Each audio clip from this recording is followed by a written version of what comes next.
Let's Last do time, this. I mean, you're a frequent flyer here. Now, this is our second episode together. And yet, Yeah, would you share something interesting about yourself? So if somebody's never met you, they could get to know you a little bit more. that's a good way to start this off. I think the most interesting thing about me is that I am, and was in the pro wrestling business, and I have been for about 7 years now. Pro wrestling. Yeah, Man, that's just one of those things you never know until you ask someone. yeah. You're never gonna meet. There's never gonna be another person on this podcast that's ever gonna be in pro wrestling. So I'm the only one. Yeah. But but I Chances. moved. So, go Go ahead. ahead. What have you enjoyed the most about the pro wrestling scene? Learning that the guys, I mean, this is the honest truth. Learning, obviously, all the backstage stuff is really great. But honestly, learning that most of those guys, they're big, they're jacked up, Hmm. some of the most insecure people I've ever met in my life. Hmm.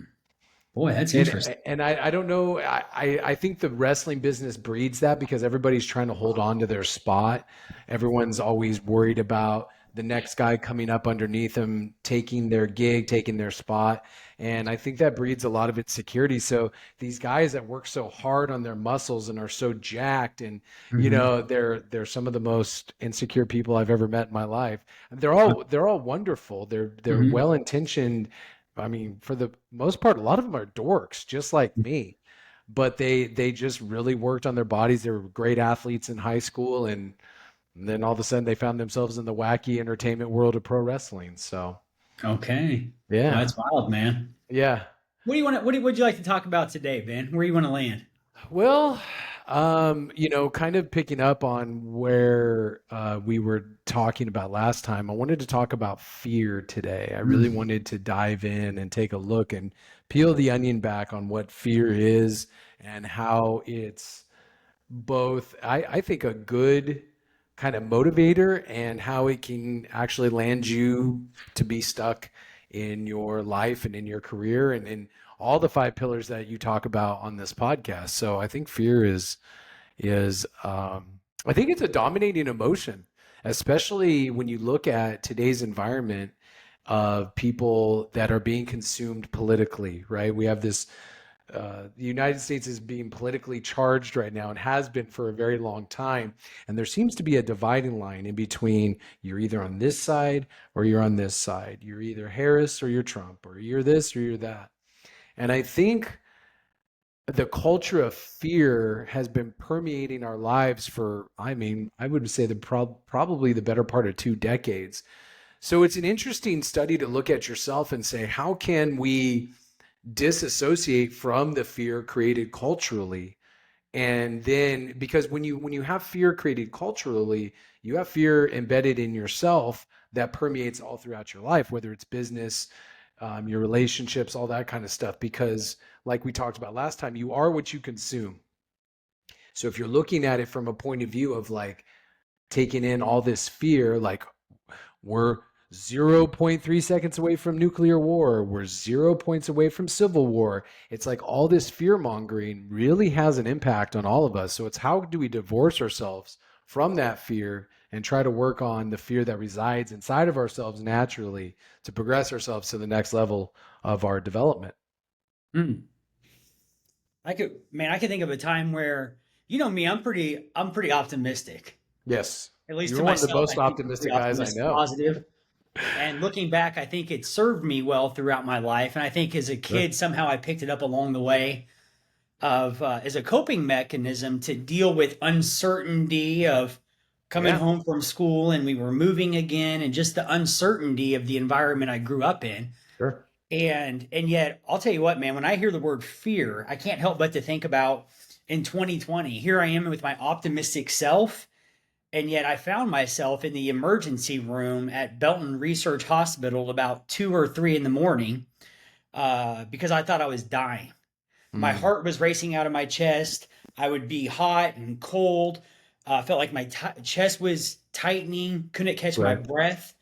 And at that point, I mean, it was 4 years ago. I'd have been 36, 37 years old, right? Not the best shape, but also not terrible shape. And I'm like, what is going on here? I wake up my wife because this was the third or fourth night in a row of this happening. Mm, She takes me to the emergency room. They hook me up to all the things. and it was terrible because that's when it was like mask, everybody had to be isolated. So she couldn't even go in with me, man. She just dropped me off and went home. And yet, man, I was terrified. And because I'm not one, like, man, honestly, I only go to the doctor if there's a problem, right? Right. And so I'm not one to go to the doctor, let alone go to the emergency room unless there's blood gushing from somewhere or Right. something like that. And yet that's where I found myself. And man, they did all the things. They hooked me up to all these the heart things and the blood work and everything, man. Went through the family tree, and they came back an hour or two later and said, Chris, You're there's like fine. you're healthy, man. There's not one thing in any of the metrics we checked that there's nothing wrong with you. And they gave me, I think they gave me a little talk about anxiety and sent me home with some paperwork. And I thought to myself, what? They got to be wrong.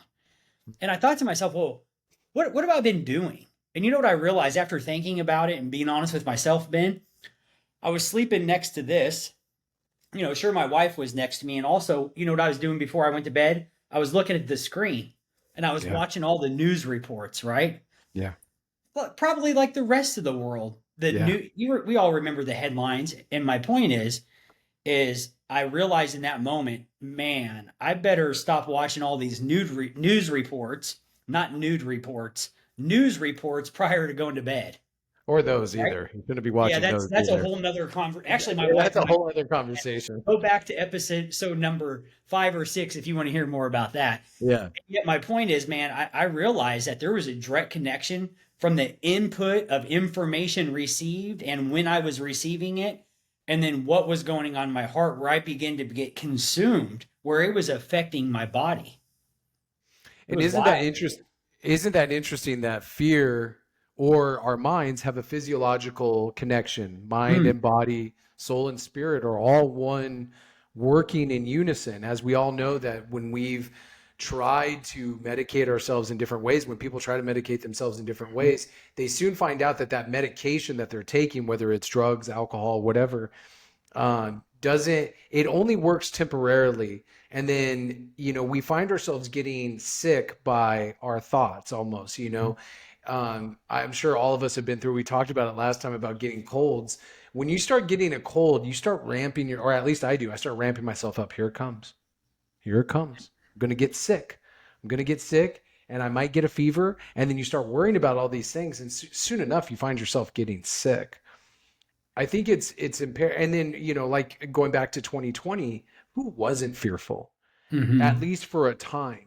Right. If you said you weren't fearful during the COVID era, you're lying, because everybody, even the most rational person I know, was fearful for at least a certain amount of time about what was going to happen. I mean, we were facing, if you looked at everything you were reading, was like, here comes the apocalypse. Right. This is as bad as it appears to be on paper. So I think that fear, it does create that physiological response. And I too am a sufferer of anxiety disorder, panic attacks. And funny enough, last year, my life was being debilitated by panic attacks. Every single, like ever since I was 18, I've had panic attacks, and I would have one maybe once a year, maybe twice a year.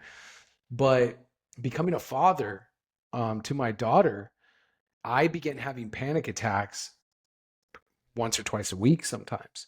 And as you know, that I mean, so you go into this state of heightened anxiety, you go into this state of fear where you're like, oh my God, oh my God, oh my God, like my heart's not right, da, da, da, I feel all this, da, da, da. And then when you do, because you do eventually come down, obviously, and when you come down, you are complete. At least for me, I'm depleted. I am good to nobody. I'm so tired because you're in this adrenalized state I mean, my panic attacks would last sometimes 3 hours of at least a certain anxiety level. I mean, they would peak and then they would kind of come down a little bit. But when the crash happens, I would be like A dead lot to of the energy. world. Right. So I think that's why it became so important for me over this last year to conquer fear, or to at least, I haven't conquered it. Let me be clear on that. I haven't conquered fear, but to make some real progress and real headway in getting over that fear, because it will have a physiological response, and it's usually not a fun one. So What do you think about the difference between fear and anxiety? Because one thing that I'm learning with podcasts is it's important to find the words that we use, right? Because I could say one Sure. thing and both people could hear the same word and yet it means something different. So let's Mhm. define these words that we're using. That way we communicate clearly what it Sure. is we mean by that. So what comes, how about you share what comes to your mind when you think about like a simple definition of Different. fear and maybe how it's different than anxiety, and I'll share mine. Or I'm willing to go first, but I'm flexible. I would say anxiety is the physiological response to fear. It's Mm, it's it's the it's the the pulse quickening, the breath getting shorter, the thoughts racing. Because there's been times where fear has been a part of my thought process, but the response to the fear has been different than anxiety. So sometimes the response to fear, we've heard of the flight or flight mentality. mhm, Sometimes our response to fear actually is to rise above that fear, to go into another stratosphere with our thoughts, or our physical or our physiological bodies will respond to the fear with feats of strength, with bravery almost, because it's like I have to do this or I'm going to collapse under the fear, so I have to rise above it. So I would say anxiety is a negative physiological response to fear. mhm. There we go. It's solid. Okay, so my I input would thought of that. be when I think about fear, I would think that fear is it's about a real and present threat to danger. Meaning I Mm, think it's part of survival, fight or flight, right?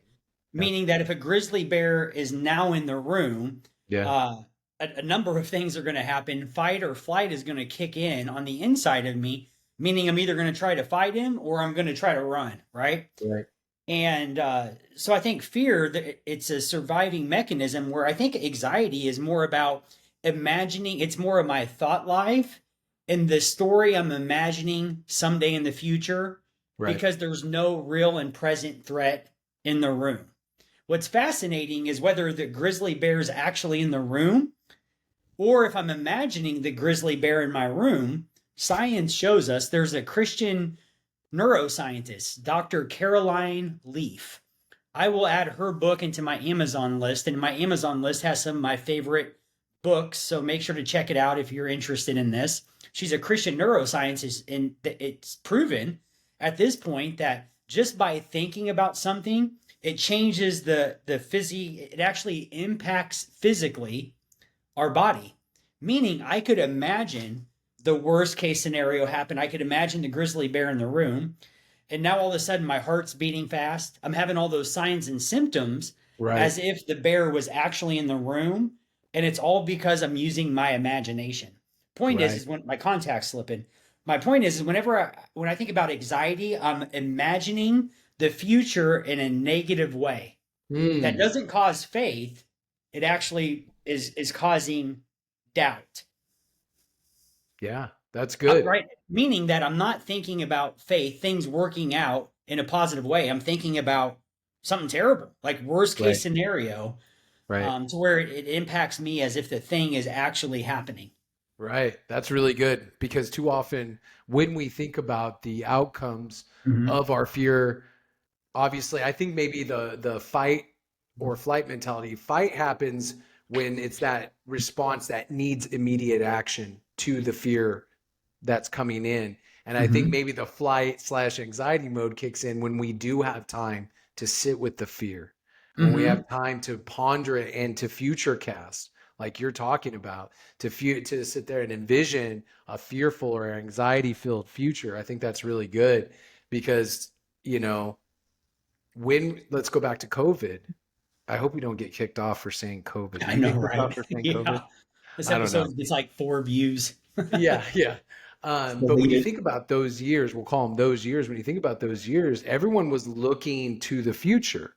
What does this Hmm. mean for my kids? What does this mean for traveling? What does this mean? What does this mean? What does this mean? And we were future casting a lot. So that's why I think this nationwide anxiety really got ramped up to almost to the point of where we are now, right? When we look at again the political landscape, all of us, I've been inundated with you must choose a side to dictate your future. You know what I mean? And I think that's where the anxiety comes in, is we're all future casting where we want our lives to be. But there's a healthy, one thing I wanted to touch on real quick, there's a healthy side to fear too. We talk about the fight mentality where you rise to the occasion, but also scripturally, biblically, in our Christian faith, we are supposed to worship God with fear and trembling, right? And that's not the same type of fear as a grizzly bear being in the room. Fear can also be in that context, is something where, something so awe-inspiring and magnificent is in front of you that you have to be, what's the word I'm looking for? Like you have to be of a venerating spirit, like of like, this is so powerful, so magnificent in scope Like that reverence, I'm fear and over. reverence, Yeah. fear and awe. Yes. Yeah, I'm with Yes. you, man. Exactly. So it's like it's like just this like, man, like this is so, God is so massive and so huge and like has this omnipotent power structure to it that you have this fear of like the unknown. Mm-hmm. The intangible fear of like how powerful and omnipotent God is. So, Mm-hmm. but that doesn't, I'm not scared of God. I'm not Yeah. scared. What I am scared of, or not, maybe not scared is the wrong word, is not living by his word or following him closely enough to where that fear is the fear of what happens to me, even with his just kindness. If I don't follow closely enough to him, what happens to me, if I stray too far from the path?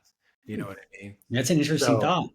but sometimes fear can be really, I mean, for me, fear was a powerful motivating factor this year, as I was talking about, to break through to the next level, to break Mm-hmm. through and go past fear and then find new resources, a new well of inspiration within yourself.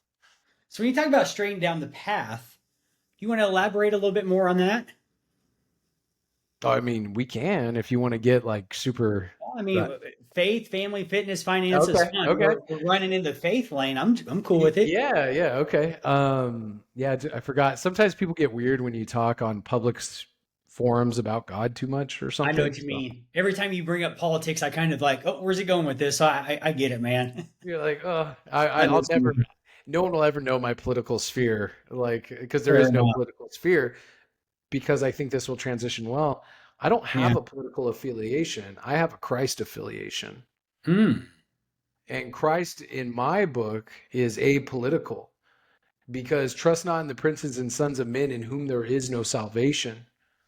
So when I hear that in my head, there is no salvation in a political sphere. There's only salvation through Christ, right? Christ Hmm. is the one that guarantees our salvation, right? Hmm. So I think when you're talking about what was it? What was the question? Sorry, You deviating mentioned the from path, staying on the path.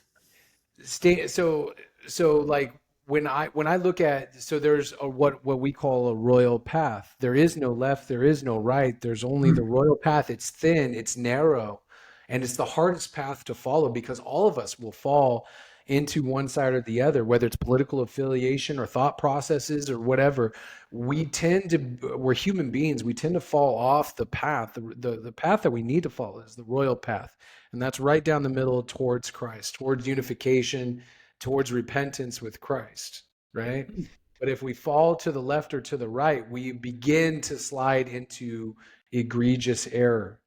And the trick is to that there is no left or right. You literally have to try. It's like a balancing beam. You have to try to like balance your life and just try to stay on this straight and narrow track towards God. And when you fall off, get immediately back on So what do you because think? What do you think God's perspective is? What does God think about if we venture to the left or right then? And I'm asking that from the perspective I was the kid in line that the teacher said, "Chris, get back in line," right? I was the right. one that would always. And yet, what do you think God thinks of when we go to the left or right using your analogy? It's hard to pontificate on what you would think God would do in a certain situation or say, but I would definitely think that, obviously there's the parable of God, of Jesus, and during his ministry, leaving, wanting to get the one sheep back from the 99, right? Mm, Like, because yeah. when the one sheep strayed from the flock, he was more interested in grabbing that one sheep and bringing it back to the flock than maintaining the rest of the 99. So I would Mhm. say when we're attempting to walk this real path, God knows our intentions.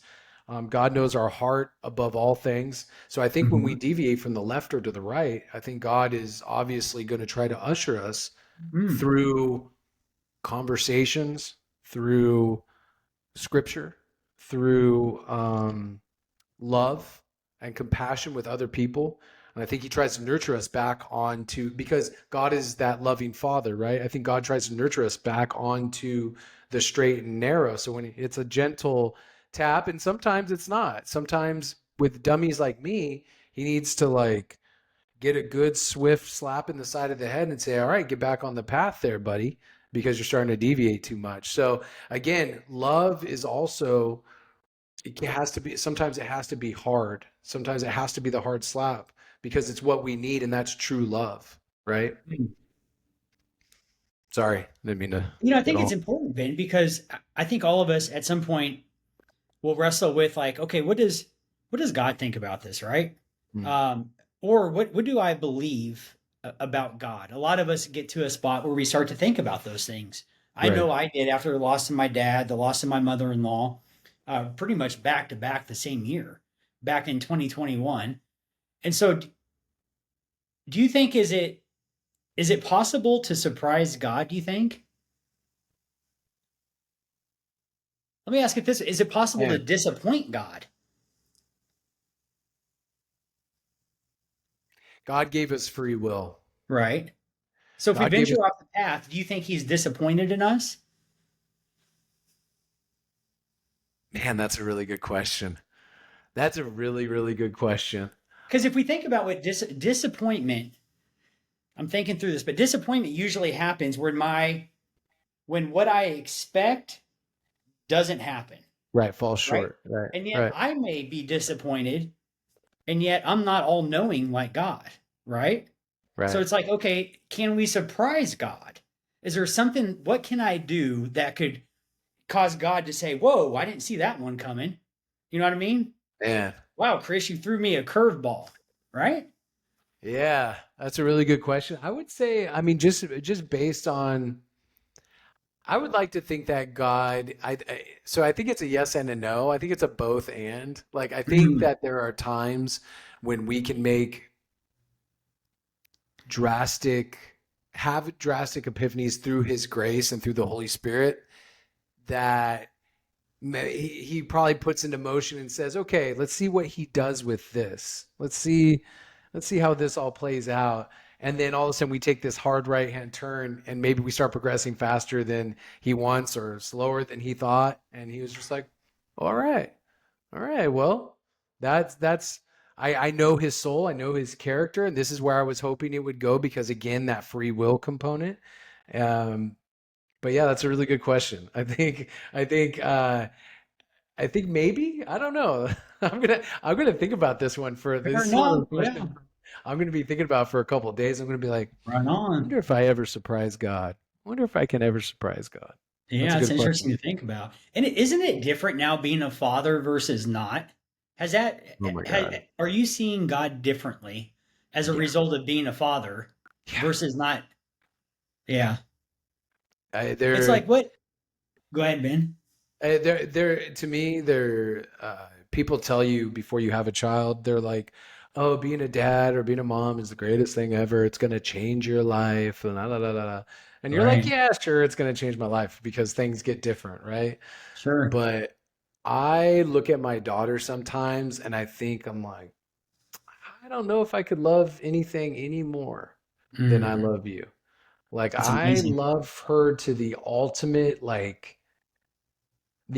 degree. And again, it's one of those things you hear, but you go, yeah, yeah, yeah, I know love is deep. And no, dude, like Yeah. that's why it's weird when people, no offense to all you people out there that love your animals. I love my animals too. It's not the same thing, guys. You can be like, oh, they're my fur babies. It's not the same thing. Trust me, Right. it's not the Yeah, same thing. I would agree, man. Yeah. But It's it's interesting to think radically about. it's radically changed everything in my life. Yeah, Everything. I get Everything. it, man. Same here. And it's way more challenging than I thought it would ever be, and yet so much more fulfilling and rewarding than I ever could have imagined. And the reason I bring that up is just thinking about, like, okay, if there's a path, and I tell, just to reframe this, if I told my daughter, hey, I want you to stay on this path, don't go Hmm. to the left, don't go to the right, I want you to stay on the path. If if I'm a father and yet I'm imperfect because I'm not God and God is the perfect father, right? What would just me being imperfect, what would my attitude be should my daughter start to stray to the left or right? Right? What would my how would I approach that, right? At what point, cuz I'm going somewhere with this, Ben, is because for unfortunately for a number of years I I became a believer as a teenager. And Yeah. yet mostly due to the fact of pornography starting when I was 12 years old and continuing to be a thing after being a believer. I now had an inner conflict where it's like, oh my gosh, this feels so wrong and bad. I began to develop this framework where I was seeing God as a disappointed father that was Mm, frustrated and just mad at me because I kept messing mm, up so much. And if we were to think about, okay, if I went home to my kids and I was just an angry, pissed off dad, how mm, much interaction would my kids want with me? Well, mm, maybe day one, they'd throw me a bone. Day number two, okay, dad's having a rough day or two. Give that a few months. Eventually, they could not want to be around me at all, right? mm. And so Yeah. that's how I was starting to see God. Like, man, surely he's disappointed and mad at me. He's probably like my dad here on earth, doesn't want much to do with me anyways. That's why he left, right? And so Mm, I think one of the questions that's important for all of us to consider is, like, what comes to mind when we think about God? Does he think? Because I think I heard the pastor of the church I go to talk about this, where there was a study done, and it was saying that there's these groups of categories. Like one category thinks that if there is a God, well, a category didn't believe in God in the first place. Another category said that there might be some type of higher power. And if there is, he's way out there and completely disconnected from creation. the Um, watchmaker. Say that again. It's the watchmaker theory that Okay. there's a creator who started why the set the universe into motion and then left. Okay. Yeah, that's the Yeah. other category where there is a God. He is creator, and yet he created everything. And then, like you said, hey, good luck. And he just kind of sits up there watching, right? And then the another one is like the Bible's true. God created everything, and yet he knows each one of us like there's only one of us. That it's true. He knows the number of hairs on our On our head. head, Mm. and like he knows us on a personal, intimate level. Yes. And so I think one of the things that's important is what comes to mind when we think about God. And if there is a God, how does he feel about us? What's his thoughts towards us? Is he just angry and disappointed because we keep messing up all the time? And yet, No. if we were to reframe that for us fathers, like what's our attitude as an imperfect father when our kids are fumbling and failing and you know what I mean? I think God, when this is a really, really good topic. I had a church service this morning, as a matter of fact, and my daughter's just turning 2. She'll be 2 in like 5 days. Wow. And I wanted more than anything for my child to be the most well behaved child in church. I wanted her to be, yes, daddy, and, color in her little coloring book and do all the things. That's not the way it is. That's not reality. And I have a hard time praying during church because of her running around. And I was trying to wrangle her by myself this morning because my wife was at work. And then, so in those moments, especially today, I was thinking about like, oh my God, you're being so bad right now. You are being so disobedient, so bad right now. And the way I honestly look at it, and I came to this place today is, and it's so funny that you mentioned this, that this whole topic is being brought up. I always try to say, like, the best thing I can do is try to live like Christ, live Christ, a Christ-like life. And so that doesn't mean yelling at my daughter. That doesn't mean scolding her. That means being stern, but also being loving, because that's how I feel Christ would be with me. And so, I had to take her out to our little, we call it the narthex in Orthodoxy, because I'm Orthodox Christian. So we take her out to the narthex, which is kind of like the area between the front door and the actual chapel itself. And so I took her out there, and I held her, and I sat her on my lap, and I said, "Listen, like, you're being really disobedient right now, and you're really, like, you're having a hard time. I totally get it." And I was like, "But can you please, just for a little bit, mind what I'm telling you, and just, we're almost done. Like, just basically, like, just stay with me, girl. Like, I know it's tough. You want to do 1,000 things at once." And I was like, "I'm sorry for getting upset with you," because there was one time where she kicked her shoes off during church, and I pinched her on her leg, and I was like, "Don't do that," and I pinched her like on her thigh or whatever. And like, I'm like, I don't need to do that. I need to be a loving father, but a stern loving father. And the reason why I say all that is I think God's love is limitless. I often tell people we are harder on ourselves for our sin than God is. We are the ones that judge ourselves more harshly than Christ does. Christ is his love is boundless and it's endless as long as we are with him, like as long as we're in remembrance of him, in striving towards him. And even when we're not, he desires for us to return. Mm, So I don't ever feel like God's love, I've never viewed God as an angry father. I've never viewed God as a judgmental, angry father. And I think that's because I didn't come into the church until I was 30 years old. Like, I didn't grow up a Christian. I had no experience in Christianity whatsoever. And I didn't come in till much later in life. And so I have all these years of hedonism before that, and atheism, and any other ism you want to throw in there. And the way I wanted to approach God or whatever was from that, God loves me despite my faults, despite all these things. Like, God loves me, and God will be there for me when I desire him to draw close. And I have to desire that, because he'll be loving. He'll be like a dad. Like, "I'm here if you need me, but I'm not going to keep trying to force my way into your life. Like, pick up your cross and follow me if that's what you desire. But if you don't, there's still, hopefully, there's time at the dread judgment seat where you'll come to your senses, and then I'll mm, judge you according to your deeds and actions at that time. So, mm. I think the problem sometimes is I think my memory is better than, let me rephrase this, that my memory is better than God's when it comes to my shortcomings or sin. Here's what I mean by that. I remember I remember like yesterday, and I remember the times that I'm short with I'm harsh with my wife. I give a quick, snappy response. I'm not mm, all the things it talks about in that chapter in First Corinthians that they always read at the weddings about love is patient, love is yeah, kind, and like I think about the I got that shortcomings. tattooed on me, by the way. Oh, good for you, man! Love never fails. Wow, there we go. Yeah, Yeah, that's a good one. And yet reason I bring that up is because I'm very well aware of my yeah, shortcomings, right? Missing yeah, the me too. mark. And yet what's fascinating is like, okay, what does God think about that? Mm, Because it said that, if I remember correctly, it says that he remembers our sin no more.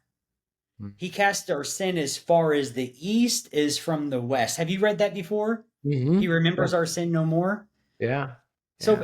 if I think through that, it's like, hold on a second. If I were to go to God and say, "Hey God, I want to apologize for dropping the ball yesterday," I think He might just turn to me and say, "What do you mean dropping the ball yesterday?" Yeah. It says Yeah. that He remembers it no more. Yeah. So like something's off. Either that's not true, what it says in the Bible is not true, or He meant it when He said that He cast our sin as far as the east and the west. It's just fascinating to think about.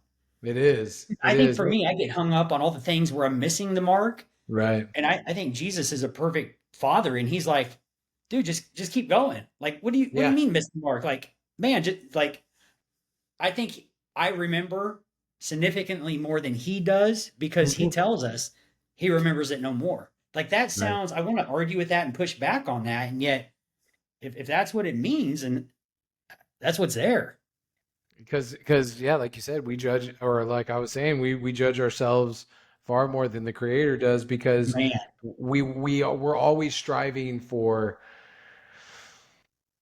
or we should be striving for better. And Mm, sometimes when we're so driven in every other aspect of our lives, and I think that's another important thing too is, I was pondering on this morning that I get so consumed in trying to get me and my family out of debt. I get hmm so consumed with success on a business level.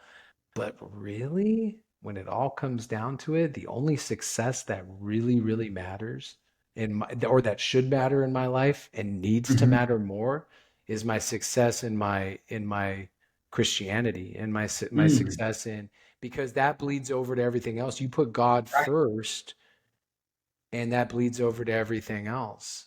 man. And I forget that so hmm much that if I'm patient, if I have Christ-like patience, if I have anything Christ-like, like all the other stuff, the money won't because you can have all the money, right? Yeah, I mean, we've heard stories of everybody that is a quadrillionaire and they're not happy.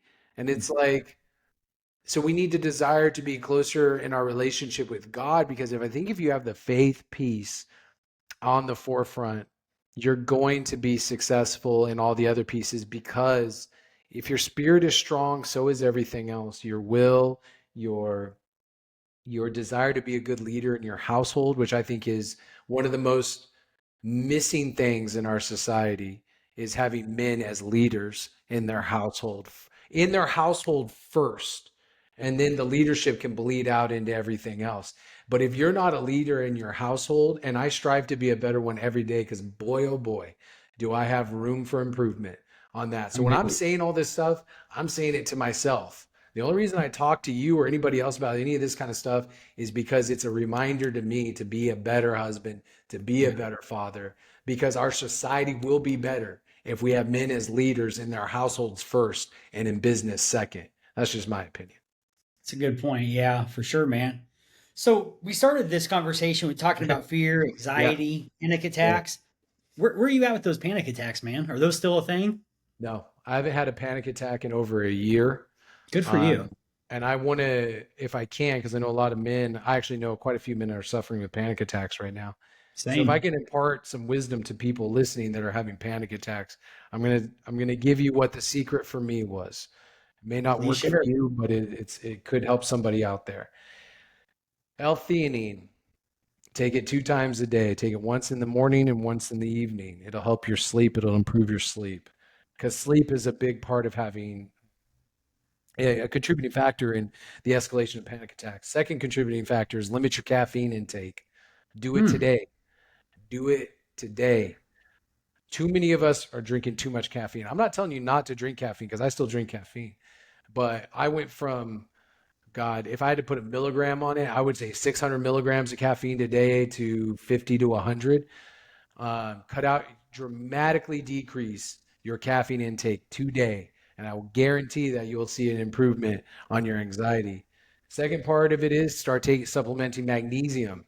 There, 60% of us are deficient in magnesium. Magnesium will help you sleep better. Again, sleep is super important. It'll help you sleep better, help you focus, and also it helps your mood. Magnesium is a very good calming agent that you can put into your body. And the third thing is either therapy, journaling, church, a combination of all the above. Get your feelings and thoughts out somewhere. Journaling was huge for me. Putting it all on a piece of paper and saying, "This is how crazy I am right now. These are the things that I'm feeling." Take 10 minutes out of your day and journal. Um, and that was a game changer for me. I, I haven't, thank God, I haven't even remotely been on the edge of a panic attack in August of last year was the last time I even was remotely on the level of any kind of panic disorder. And physical activity, dude. I've really doubled down. I told you last podcast, I hate working out. God, do I hate working out. But it is so important to your mental state, dude. You gotta work out. A big thing for me, and I hope someone else hears this, is when you don't want to work out, go for a walk. That's not working out to anybody, but it is, but it isn't. You know what I mean? Go for a walk. Really concentrate on getting your steps in every day. I know it sounds cliche. I didn't believe it either. I've seen a dramatic change in my body and my mind. I try to walk about 10 miles a week, roughly. And I've seen a dramatic change in my overall mental health and physical appearance just by walking 2 times a week. Man, good for you. Nice. Yeah. There's a few. Is there anything else you'd like to add? Because I would like to share a few tips as well. No, please. I want to hear what you got. Yeah. So there's one of the things that I do. It doesn't matter if it's if I'm looking to be a more intentional husband, father, level up financially in business, or with panic attacks. I ask myself one question when I'm ready for change: who's doing it well, right? Who struggled with this before? Who's overcame it? And so I found a who. It was a gentleman that I met at church. I sat down with him. His name is Joshua Hubbard. Shout out to Joshua. I sat down with him at Panera, had a conversation with him. And because it became clear that there was more to the panic attack than just the symptoms of the panic attack. What I mean by that is I called my dad. He was alive at the time because this would have been in 2020, as I said. And I was talking to him, and he shared with me that he started having these panic attacks. I'm thinking, dang, that's strange. My dad and myself, 3,000 miles apart. I'm in Kansas City, and he's in Toronto, Canada. I didn't throw it out the window as coincidence that my father, in the same time period, started having panic attacks. And so initially, Ben, I thought, man, there's something going on here, right? And so I had a conversation with Joshua. He said that he had the same thing going on. And one thing that was beneficial is he realized he was not going to die because his Yeah. concern was just like mine. Like I actually thought I was going to have a heart attack and drop dead. Yes. And he Yes. said he talked to a doctor. The doctor said if you're having a heart attack, you're not even going to have time to process it. It's going to happen so quick. You're going to drop, game over, right? Yeah. And he said so if you're standing there thinking, oh my gosh, I'm having a heart attack, and Right. he's like you're most likely not having a heart Yes. attack. So just Yes. eliminate that, Yes. especially the age group that we're in. Step number two, somebody mentioned this book called The Garden by John Gordon. If you're familiar with John Gordon, he writes very short, simple, easy to read books. And this is a green one, and it's called The Garden. What I took away from The Garden, I've seen if it was on my bookshelf. What I took away from that simple book is it's a fable that proves that shares some biblical principles. And Hmm. it talked about how the primary objective, because if we believe in God, then God of the Bible, then there's also an enemy, Satan, the devil, whatever you want to choose to call him. Yep. And sometimes he's referred to as the thief. And there's a verse Mhm. he talks about that the thief cometh not, but to steal, kill, and destroy. And that's fascinating. He cometh not. That's King James right there, right? I'm trying to get that TH sound in there. Cometh not. So that means that if the King enemy is James, coming, my favorite version. That's man, there we yeah.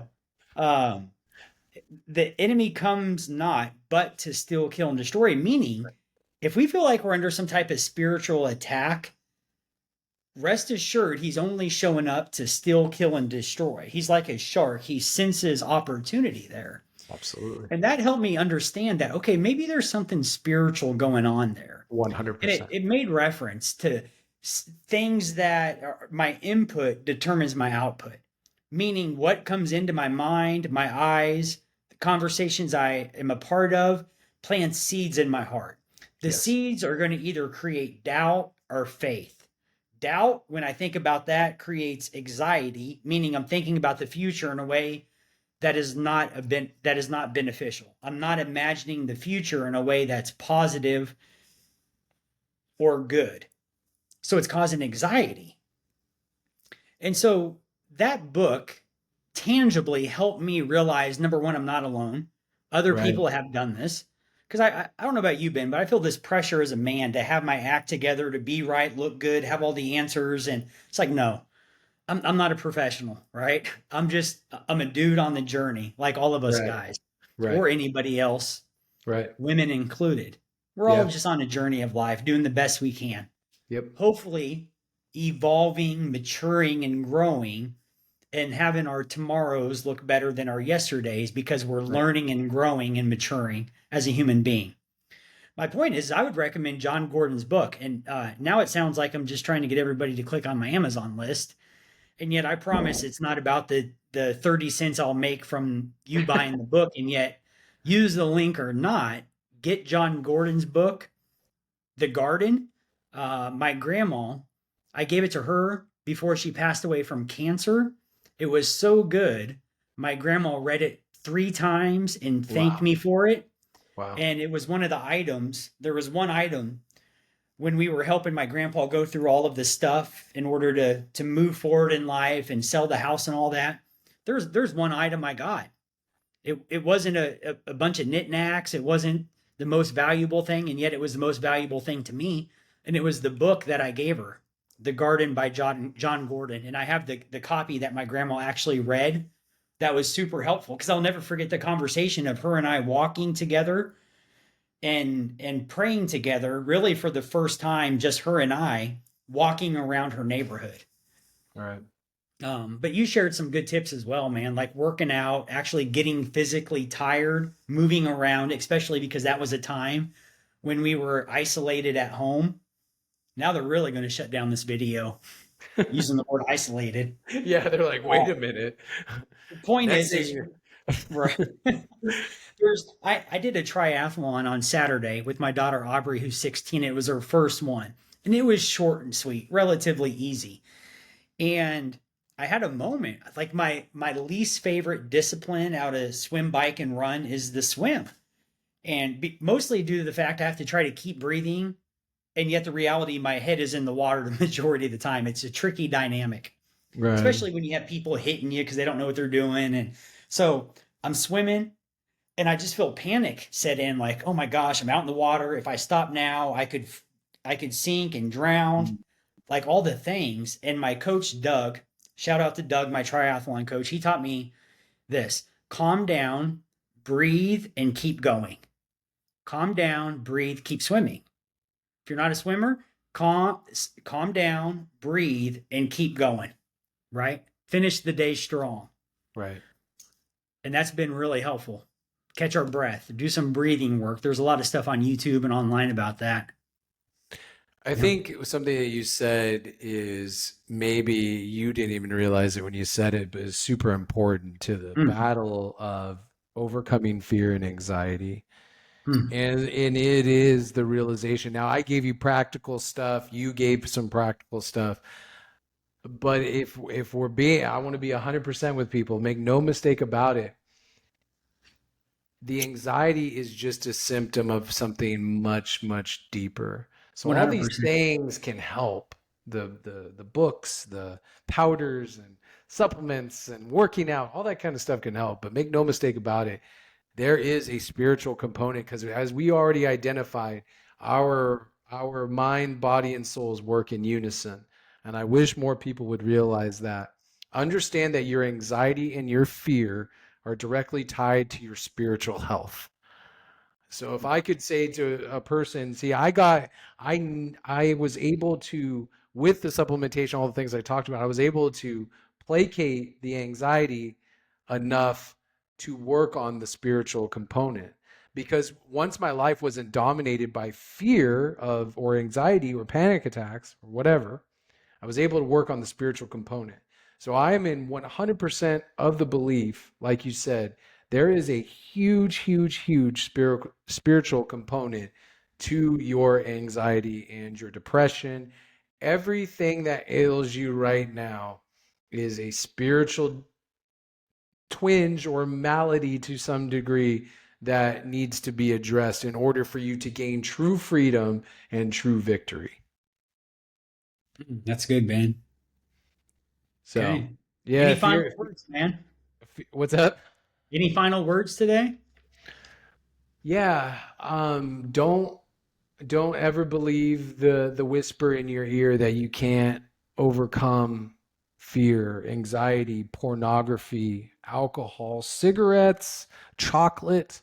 whatever your Achilles heel is all a symptom of your fear of progression and your fear of really being the person you were really designed to be. And nothing happens overnight, right? I'm so what gets me up in the morning is that I have so far to go with all of these things, with all of my fear and anxiety. I've gained a little bit of victory over it, but there's so much more work to be done. But what excites me is that work that I'm putting in to progress past all these things is helping me be the man that I've wanted to be my entire life.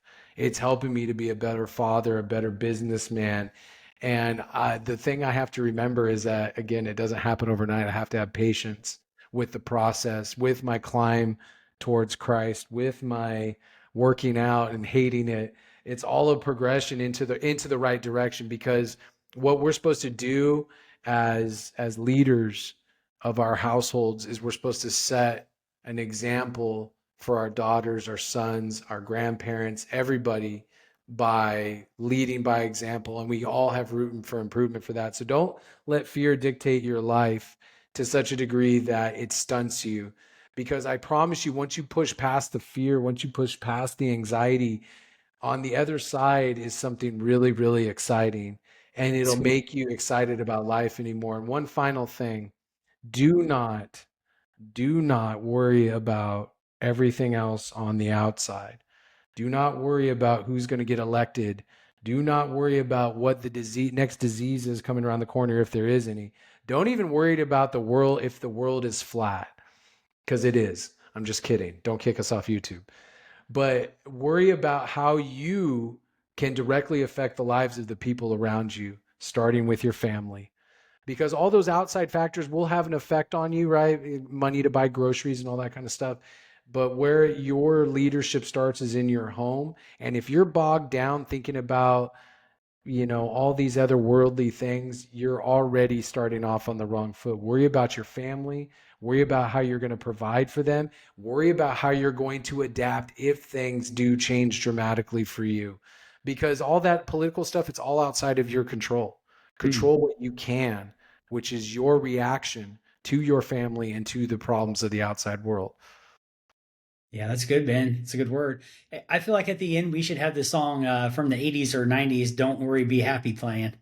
You know what I'm talking about? Hey, only you can control that. So, Yeah, we should fair have enough. like you know what we should do? We should have the like the Breakfast Club ending where I go like this, and then it's Nice. like freeze framed, and then it's just Yeah, like the credits roll. It's like, don't worry, be happy. That's that's what we should do.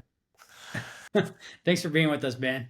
Yeah, thank you so much for having me, and I look forward to our next conversation. Definitely.